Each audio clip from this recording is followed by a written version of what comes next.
Okay, shaft is all the way in. Loosen the shaft, hit on the pin inside the differential.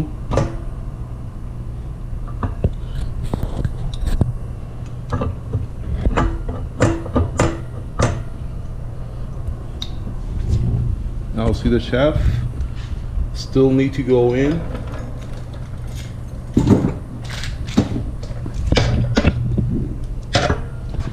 Okay, I'm gonna install the bearing.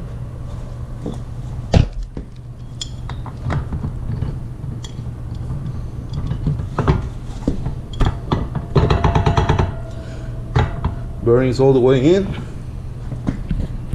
can see the bearing all the way in. See the nut? I mean the bolt over there.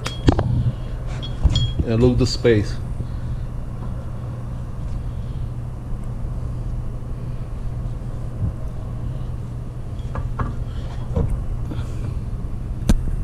Now you can see the space is even all the way around, and it's a little bit over ½ inch.